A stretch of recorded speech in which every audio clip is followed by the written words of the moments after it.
akan menyaksikan paparan mengenai presentasi bab yang kedua ya, mengenai gas nyata. Mohon disaksikan,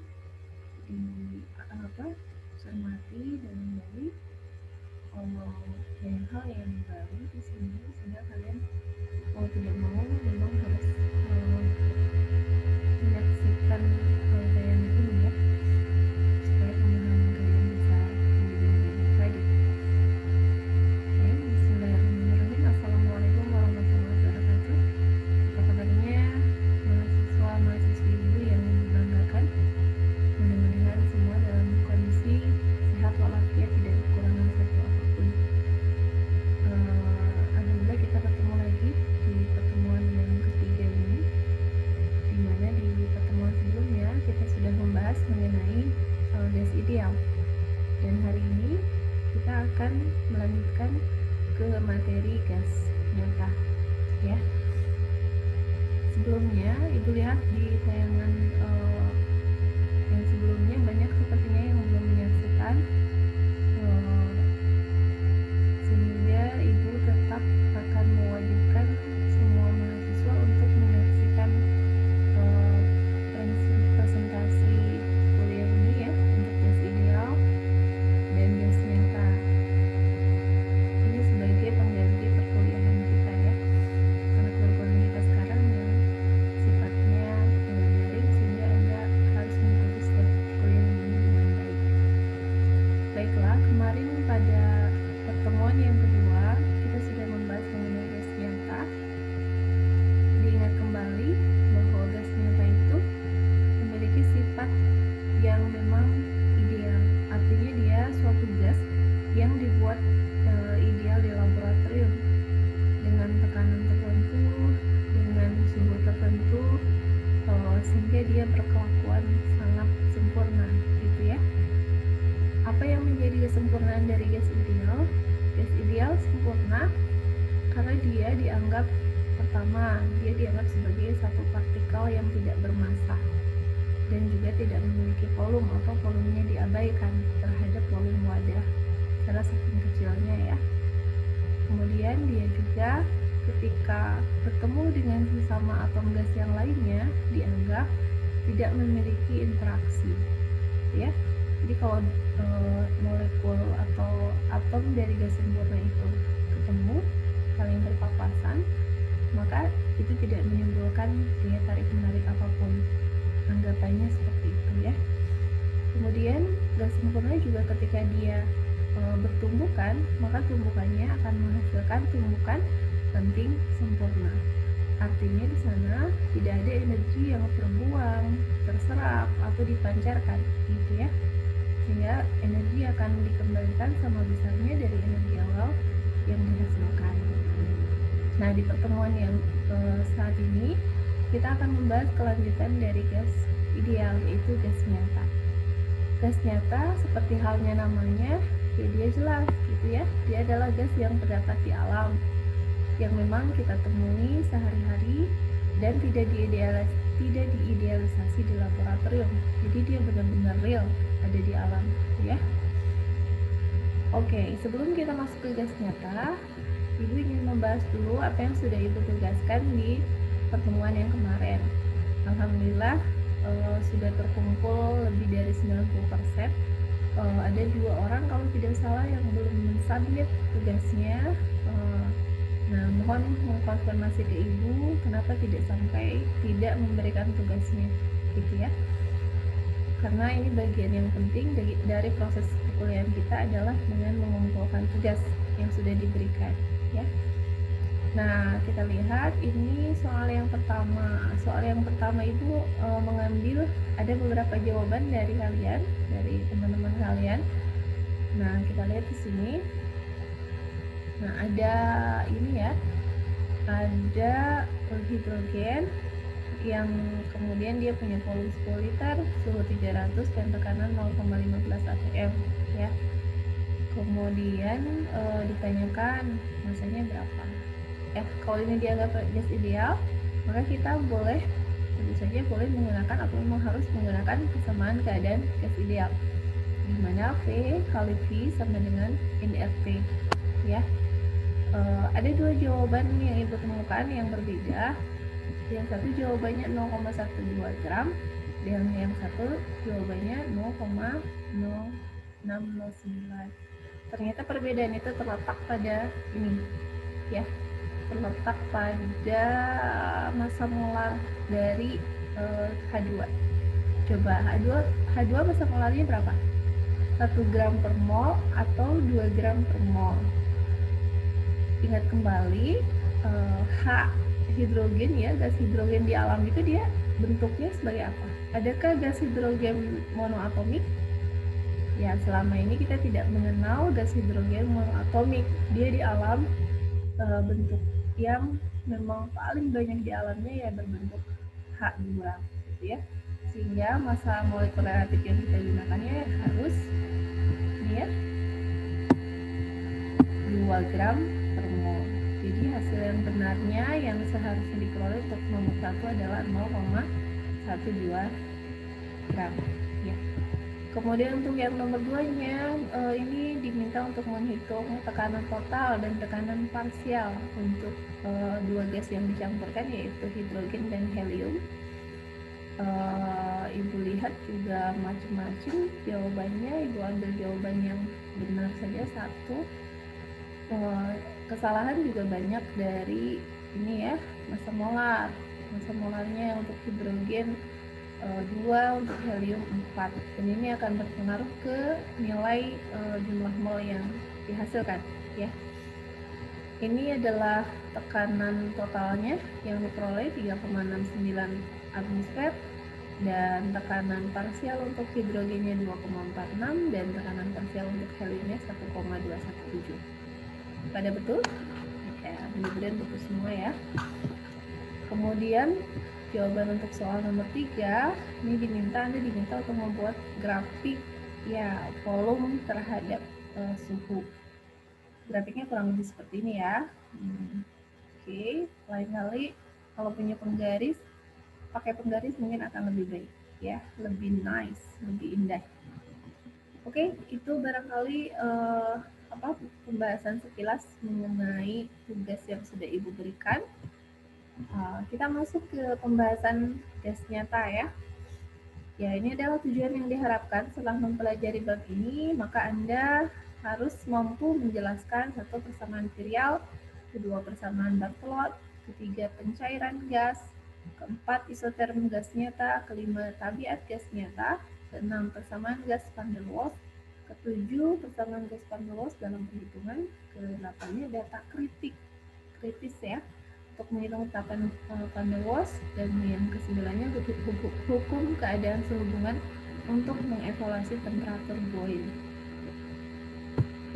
Oke, nah kembali lagi kita bahas tadi yang sudah Ibu kemukakan di awal. Jadi gas ideal itu ya, dia identik, dianggap tidak menempati ruang, artinya volumenya diabaikan.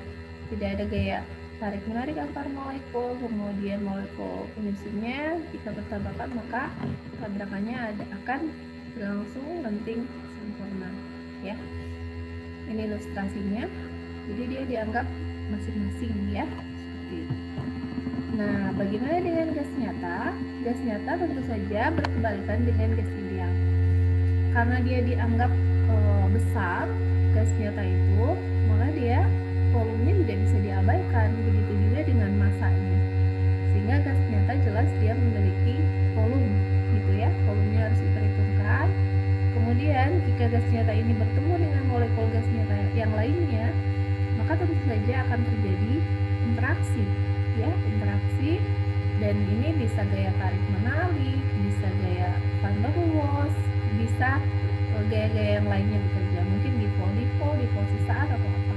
Ya, yang pasti ada interaksi yang terjadi ketika molekul gas nyata bertemu dengan molekul gas nyata. Nah, apa perbedaan dari gas ideal dengan gas nyata selain tadi sifat-sifatnya yang sudah Ibu bahas? Jadi ternyata gas nyata akan memiliki perilaku menyerupai gas ideal pada saat dia berada pada tekanan tinggi dan temperatur rendah. Dia akan menyimpang dari keadaan ideal, sementara pada P rendah, T tinggi, dia akan menyerupai kondisi ideal. Ya, kalian bisa melihat grafik ini. Jadi pada saat tekanannya rendah, maka dia ada di titik ini. Titik ini, dan ini adalah titik yang menyerupai atau mendekati titik gas ideal. Nah, demikian juga ini pada saat dia ada di suhu yang sangat tinggi, kalian bisa bandingkan di suhu 200, 500, dan 1000 Kelvin. Kalian bisa lihat di sini, di 1000 Kelvin, garisnya hampir mendatar, menyerupai garis gas ideal. Sehingga dapat kita simpulkan bahwa gas nyata akan berperilaku seperti gas ideal manakala dia berada pada tekanan yang sangat rendah dan suhu yang sangat tinggi. Nah, di luar itu, pada saat tekanan tinggi kemudian suhunya rendah, maka dia benar-benar akan mengalami penyimpangan dari keadaan ideal. Ya. Penyimpangannya seperti apa? Ya seperti ini. Ya. Jadi dia akan jauh, kalian bisa lihat kurva yang bergaris biru dan bergaris merah ini, di mana yang biru ini 200 Kelvin, ini benar-benar menyimpang dari keadaan ideal. Garisnya sangat jauh dari garis putus-putus. Garis putus-putus ini adalah garis yang dimiliki oleh gas ideal. Tapi semakin suhunya tinggi, ternyata si garisnya ini semakin mendekati garis gas ideal. Ya. Nah, kita akan mengenali satu istilah yang disebut sebagai Z. Z adalah apa yang disebut sebagai faktor kompresibilitas. Ya. Apa itu faktor kompresibilitas?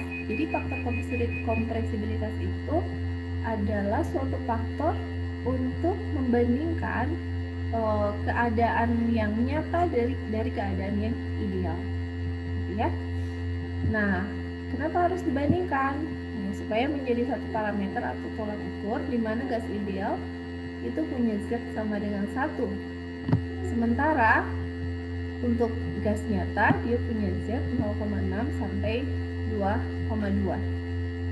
Ya. Jadi itu sebagai satu parameter saja, di mana Z itu dirumuskan sebagai volume dari gas nyata per volume dari gas ideal, atau boleh kita tuliskan dari VP per RT. Nanti kita lihat lagi pengertian dari Z atau faktor kompresibilitas ini. Nah, kita bisa melihat kenapa gas nyata itu menyimpang dari gas ideal. Jadi pertama ya, ini ada attractive force, ada gaya tarik menarik yang terjadi pada gas nyata, gitu ya. Nah, ini menyebabkan adanya energi potensial dari molekul-molekul akibat adanya pemisahan ataupun penggabungan, gitu ya. Kemudian ya intinya ini kalian bisa lihat di sini ada energi potensial akibat kontak ataupun adanya gaya tarik menarik ataupun adanya pemisahan dari molekul-molekul gas nyata, ya. Oke. Ini penegasan saja bahwa keadaan di mana PP pada gas nyata mendekati harga PP untuk gas ideal itu sangatlah terbatas, yaitu pada P mendekati 0. Jadi pada daerah sekitar sini, gitu ya, dia akan mendekati gas ideal. Jadi selebihnya ya perilaku gas itu ya sebenarnya sangat jauh dari gas ideal, ya. Oke. Perbedaan lainnya antara gas ideal dan gas nyata, jadi antara P gas ideal itu jauh lebih kecil daripada P gas nyata. Kemudian untuk volume dari gas nyata itu dapat kita rumuskan, dia adalah pengurangan dari volume wadah dikurangi dengan volume molekulnya, gitu ya. Tadi bahwa ada faktor koreksi untuk membandingkan gas nyata dengan gas ideal yang disebut sebagai faktor kompresibilitas. Dapat kita rumuskan seperti ini, Z P real per P ideal sama dengan PV per RT. Catatan penting bahwa gas nyata sekali lagi akan berperilaku menyerupai gas ideal pada tekanan rendah dan suhu tinggi. Jangan lupa ya. Kemudian kita lihat ini ada contoh 1.5. Misalnya kita ingin diketahui volume gas metana sebanyak 10 mol pada tekanan 100 atmosfer dan temperatur 0 derajat Celcius. Pada temperatur ini harga Z-nya adalah 0,783. Nah, kita ingin tahu volume gasnya berapa, gitu ya. Maka kita tinggal menggunakan rumusan yang tadi di slide sebelumnya, di mana Z sama dengan PP per RT. Ya, kalau N-nya tidak 1, maka tinggal kita masukkan aja Z sama dengan PP per nRT, ya. Maka kita bisa menyusun ulang rumusnya menjadi V sama dengan Z nRT per V. Nah, V ini ya, volume sama dengan Z nRT per V. Atau kita dapatkan volume gas metananya adalah sebesar 1,754 liter, gitu ya. Itu untuk membandingkan. Contoh berikutnya,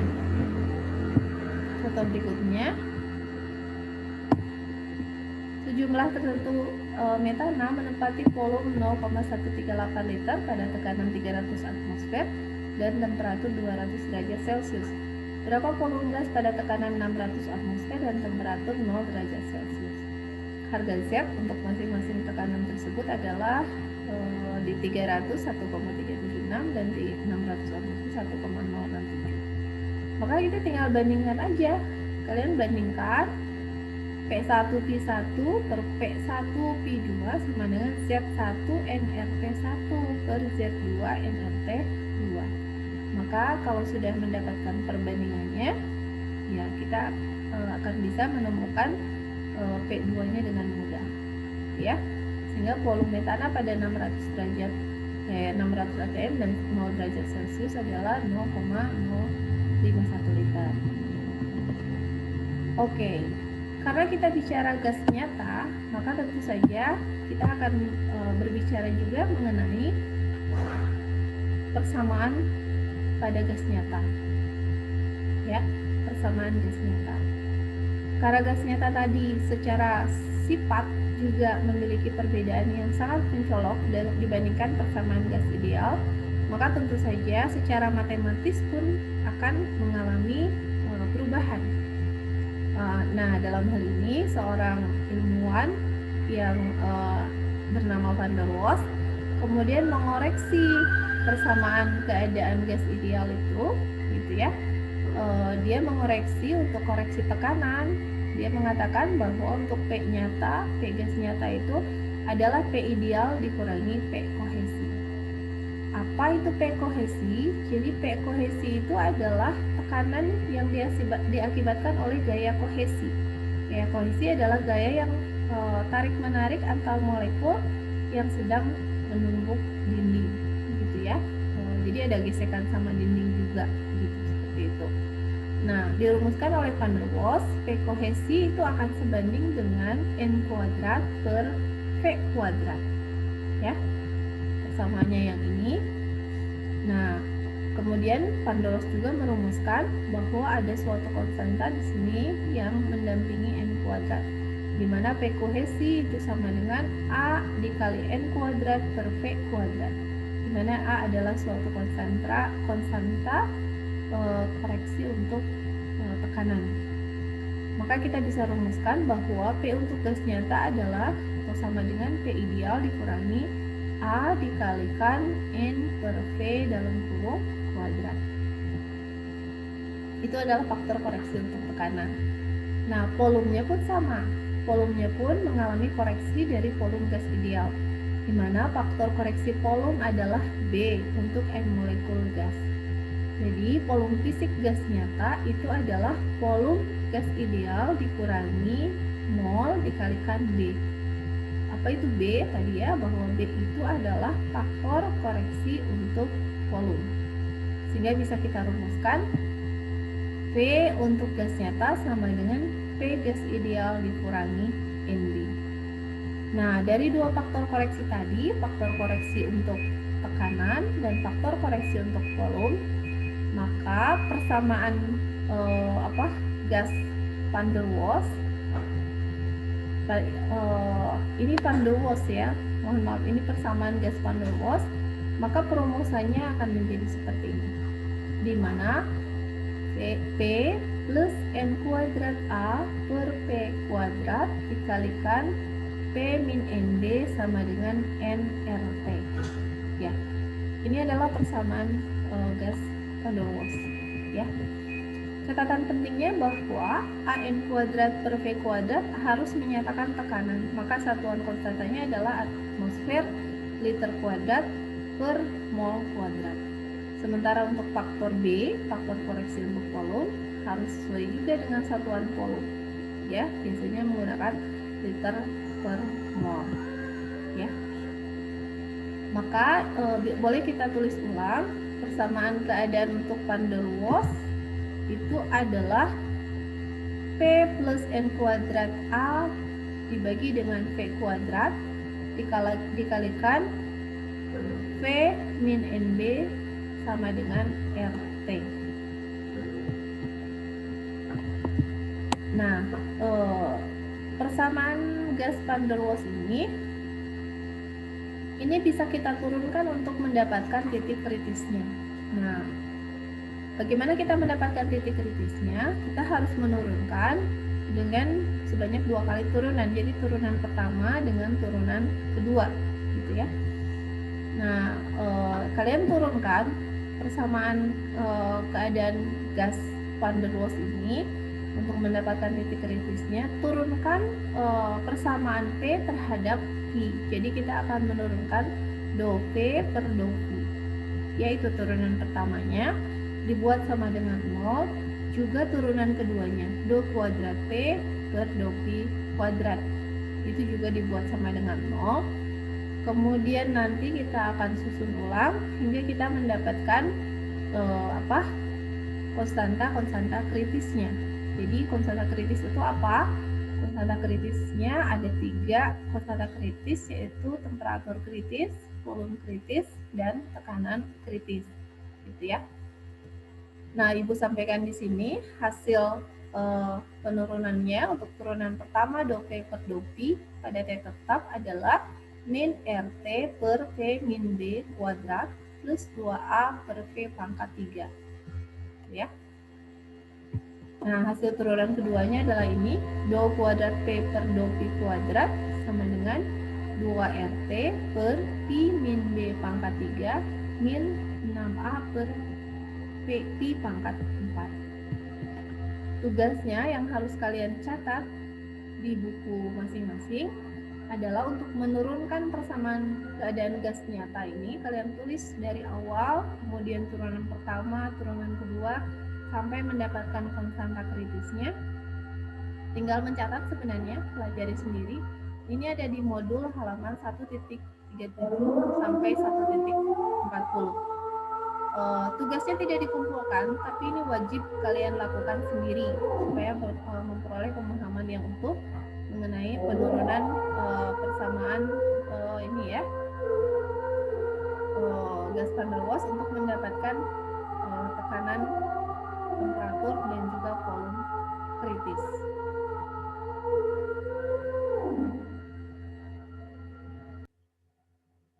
Oke, kita lanjut ya. Jadi tolong dilakukan, dikerjakan tugas mandirinya ya.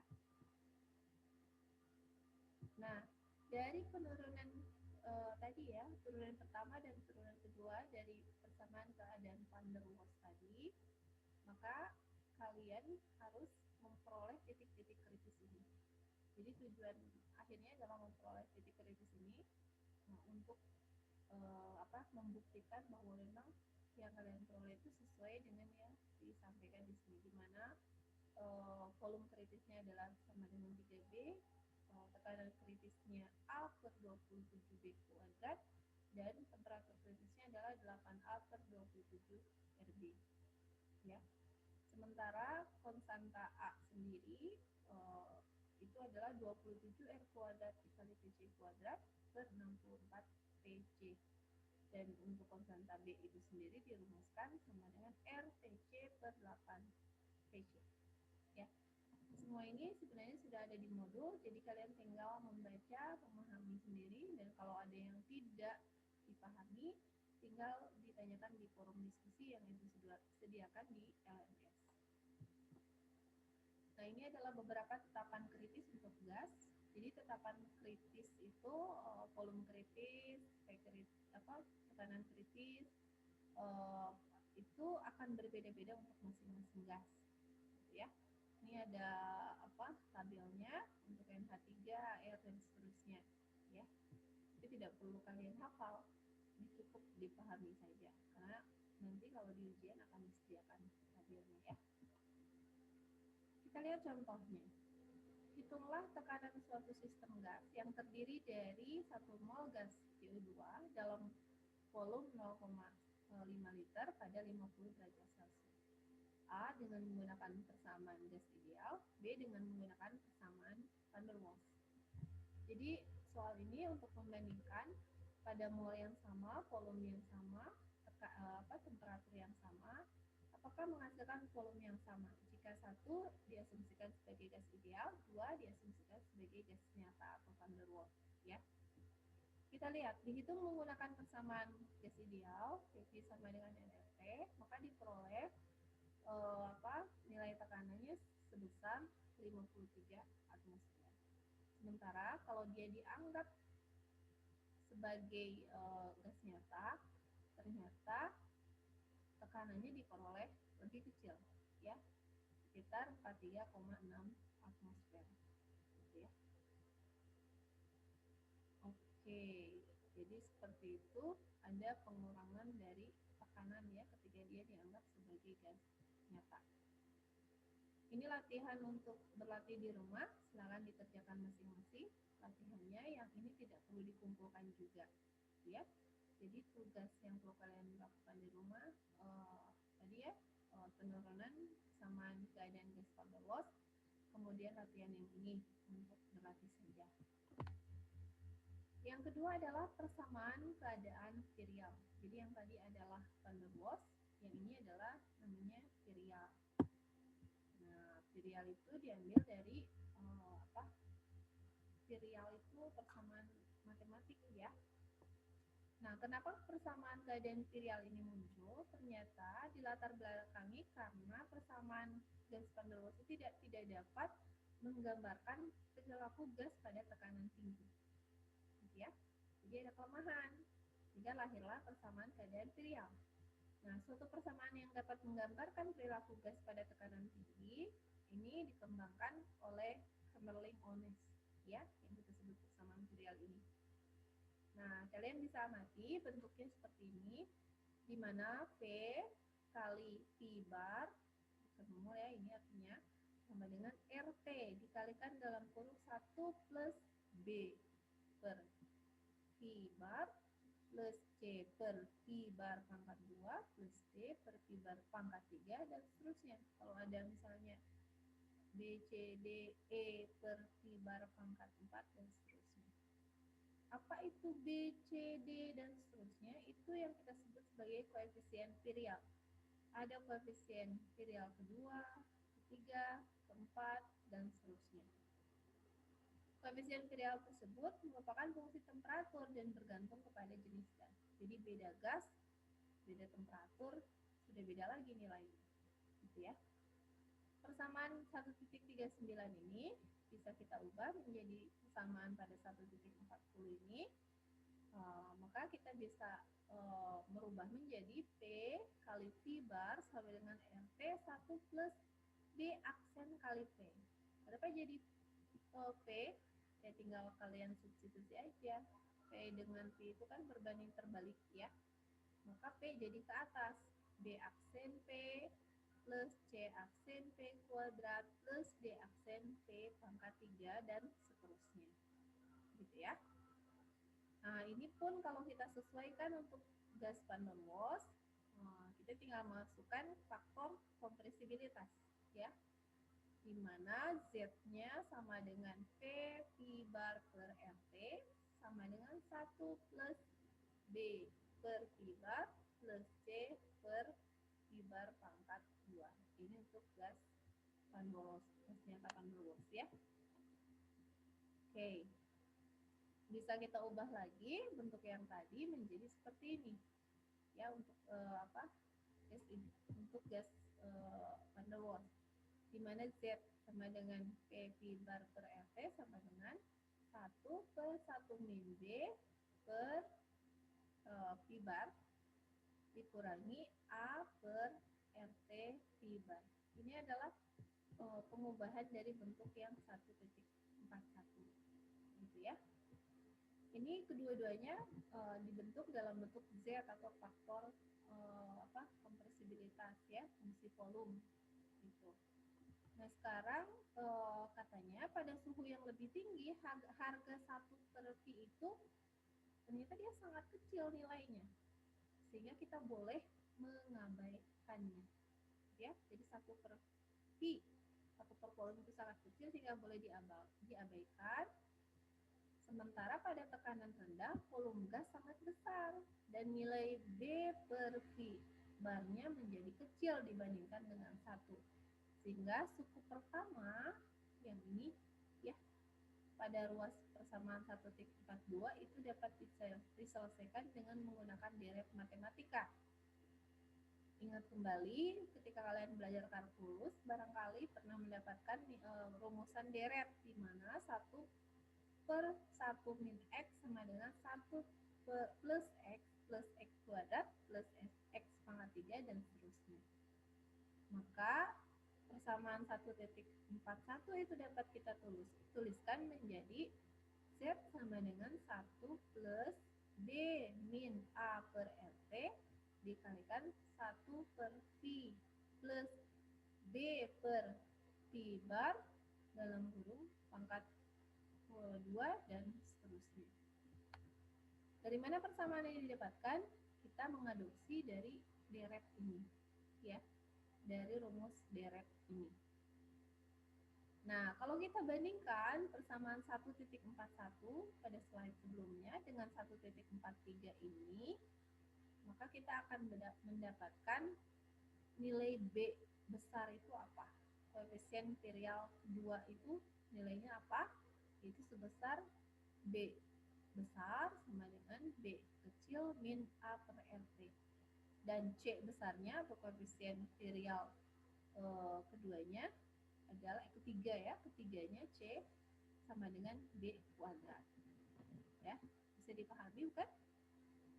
Jadi memang pembahasan di energetika, kinetika, nanti di kimia fisika ya pada umumnya mengharuskan kalian memiliki pengetahuan dasar kalkulus karena kita akan banyak menurunkan, mengintegrasi gitu ya, mengaransemen rumusan seperti itu.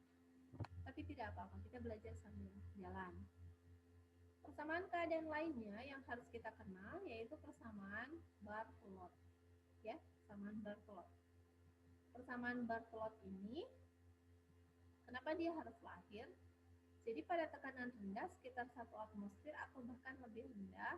Nah, ini ada satu persamaan yang memiliki tingkat akurasi yang lebih baik, ya, yaitu persamaan Barthelot.